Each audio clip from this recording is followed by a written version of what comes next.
Pericardium. It is a fibrous sac that encloses and protects the heart and the root of great blood vessels. So it is a fibrous sac that encloses the heart and the root of great blood vessels.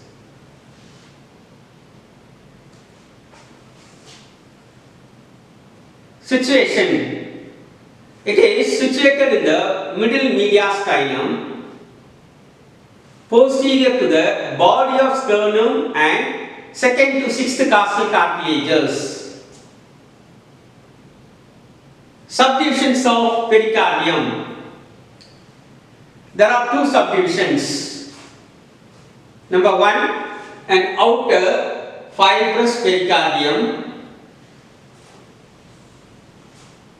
and inner serous pericardium.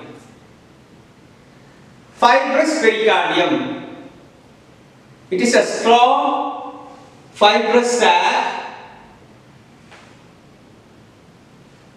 It is conical in shape and has an apex, a base and 4 surfaces: anterior, posterior and 2 lateral surfaces. Serous pericardium. It is a double layered serous sac.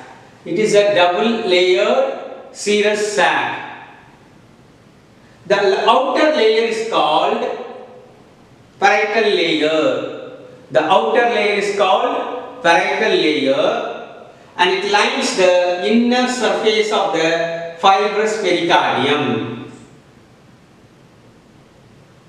The inner layer of the serous pericardium is known as visceral layer and it is adherent to the surface of the heart. Between the two layers of serous pericardium there is a slit like potential cavity known as pericardial cavity which is filled with pericardial fluid. Contents of pericardium. Number 1, heart and the blood vessels and nerves supplying the heart. Number 2, root of superior vena cava, root of inferior vena cava, root of pulmonary trunk and the terminal ends of 4 pulmonary veins. So these are the contents of pericardium. Sinuses of pericardium. There are 2 sinuses. Number 1, transverse sinus. Number 2, oblique sinus. Transverse sinus.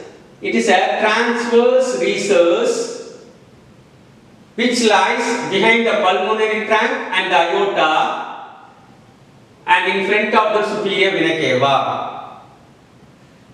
It develops due to the degeneration of dorsal mesocardium. Oblique sinus. It is a J-shaped recess which lies behind the left atrium. It develops as a result of absorption of the 4 pulmonary veins into the left atrium. Blood supply. It is supplied by branches from internal thoracic artery, musculophrenic artery and descending thoracic aorta. Nerve supply.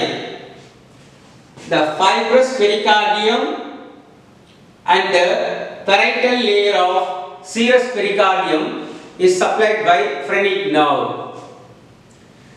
The visceral layer of serous pericardium is supplied by both sympathetic and parasympathetic fibers. Sympathetic is derived from T3 to T5 segments, and the parasympathetic is by vagus nerve, that is the 10th cranial nerve. Pericarditis. The inflammation of pericardium is known as pericarditis. That is, the inflammation of serous pericardium is known as pericarditis, and that results or causes accumulation of serous fluid in the pericardial cavity, and it is known as pericardial effusion. Excessive accumulation of serous fluid in the pericardial cavity causes or compresses the thin walled atria, and consequently it results in the decreased blood flow to the heart during diastole. So this results in decreased cardiac output, and the condition is known as cardiac tamponade. Thank you.